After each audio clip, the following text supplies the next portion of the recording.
penambahan investasi di bulan-bulan depan kita harapkan bisa memenuhi target 900 triliun rupiah, serta menciptakan lapangan kerja baru dan menggerakkan perekonomian secara signifikan.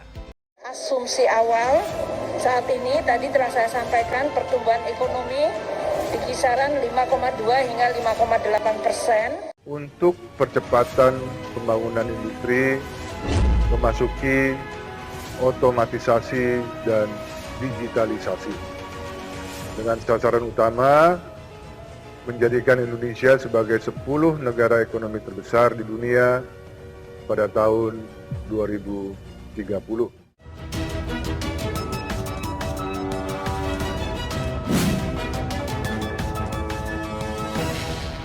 Ekonomi Indonesia makin ngeri berjuang jadi terdepan di Asia Tenggara. Lembaga-lembaga keuangan dunia, IMF, World Bank, OECD, memprediksi pertumbuhan ekonomi Indonesia di tahun 2021 akan tumbuh positif antara 4 sampai dengan 5%. Dan kita harus membuktikan. Performa ekonomi Indonesia pada 2 tahun kepemimpinan Jokowi Ma'ruf mengalami tantangan dari pandemi COVID-19. Bahkan ekonomi Indonesia masih di bawah capaian sebelum pandemi COVID-19 atau pada 2019. Rata-rata pertumbuhan ekonomi Indonesia secara gabungan pada 2020 dan 2021 diperkirakan masih di bawah capaian pada 2019 yang sebesar 5,2%. Ekonomi Indonesia pun masih berusaha menjadi yang terbaik di kawasan Asia Tenggara. Pada 2020, ekonomi Indonesia sebesar minus 2,9% akibat dari pandemi COVID-19.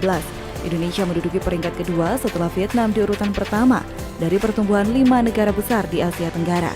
Negara Malaysia minus 5,6%, Thailand minus 6,1%, Singapura minus 5,8%, Filipina minus 4,7% pada 2020. Hanya Vietnam yang pertumbuhan ekonominya positif. Namun pada 2021 ekonomi Indonesia bisa lebih baik ketimbang capaian di 2020. Pada semester 1 2021, ekonomi Indonesia sudah tumbuh 3,1%. Sementara itu negara Asia Tenggara lainnya juga menunjukkan perbaikan.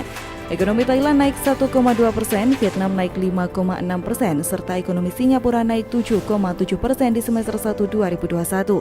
Kenaikan ekonomi Indonesia tak lepas dari penurunan pandemi COVID-19 yang mulai dirasakan pada kuartal 2 2021. Berangsur jumlah pasien pandemi turun setelah beragam cara dilakukan, yakni vaksinasi secara masif.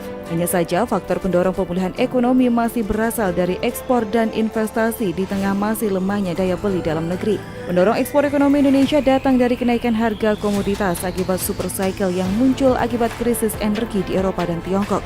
Krisis energi itu memicu kenaikan harga komoditas seperti batu bara, gas, minyak, dan kelapa sawit atau CPO. Harga CPO sudah naik dalam setahun dengan posisi berada di Rp5.259 Malaysia per ton.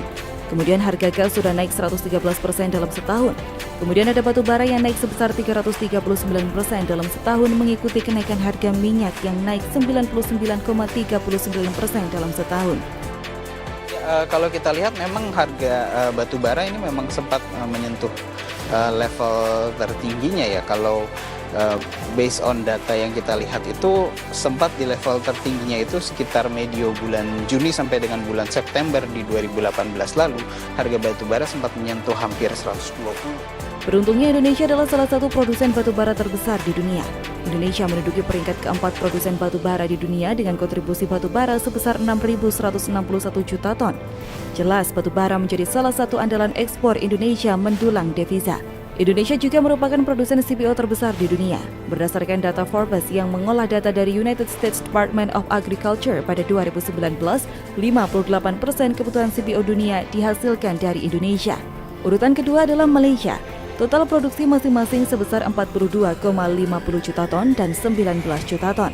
Asisten Deputi Moneter dan Sektor Eksternal Kemenko Perekonomian Ferry Irawan mengatakan, ekspor Indonesia ke negara tujuan masih berbasis komoditas dengan porsi di atas 50% dari total ekspor. Sisanya baru diikuti produk yang memiliki nilai tambah dari industri manufaktur. Pertumbuhan sektor manufaktur sebesar 6,91% di kuartal 2 2021.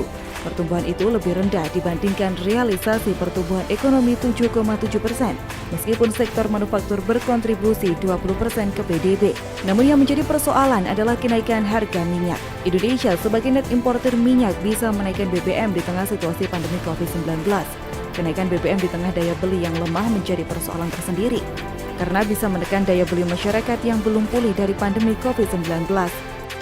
Subsidi BBM kita di APBN itu dianggarkan kita 2020 sekitar 19,9 triliun. Jadi ini akibat daripada wabah Corona ini luar biasa terhadap ekonomi dunia, lebih khusus lagi di industri perminyakan. Tentu kita harus melihat sejauh mana COVID ini akan masih belum terkendali. Tentu itu akan berdampak kaitan dengan harga minyak. Problem seluruh pemain adalah pada tingkat keekonomian. Nah, sedangkan saat ini harga minyak mentah dunia turun akibat mundurnya produksi dari Saudi Arabia dan Rusia dan diperburuk lemahnya permintaan yang disebabkan oleh wabah COVID ini. Kemudian yang mendorong ekonomi Indonesia selama 2 tahun terakhir adalah masuknya investasi. Tren penyerapan tenaga kerja dari investasi meningkat sebesar 18,5% pada kuartal 2 2021.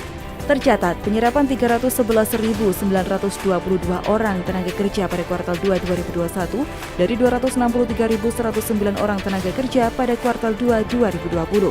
Faktor pendorong penyerapan tenaga kerja berasal dari kemudahan berinvestasi dengan segudang insentif serta pemberian UU Cipta Kerja yang sudah diluncurkan pada awal 2020.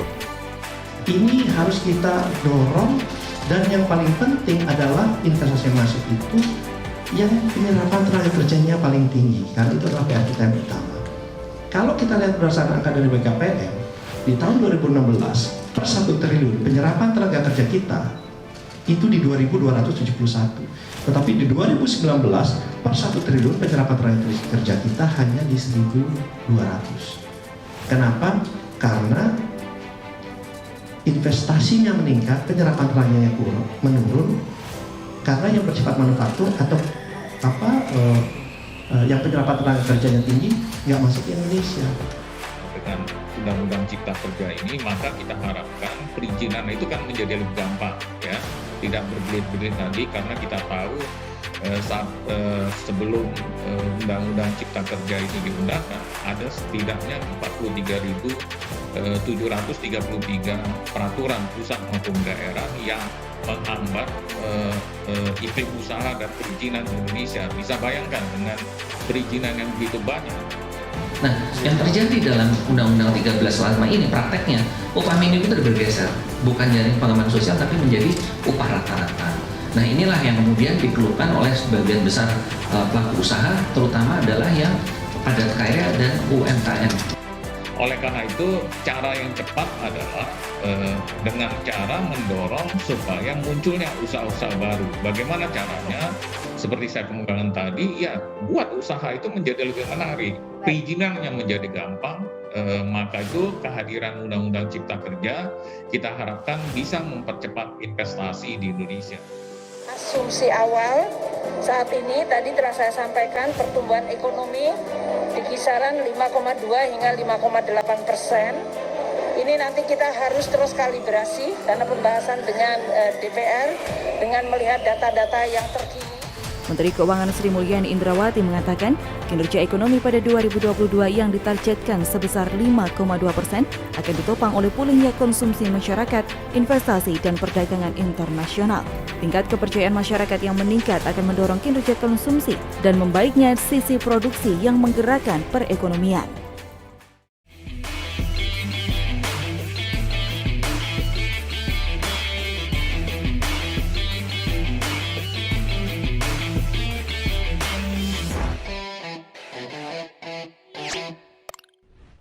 Jangan lupa untuk subscribe dan nyalakan lonceng notifikasinya.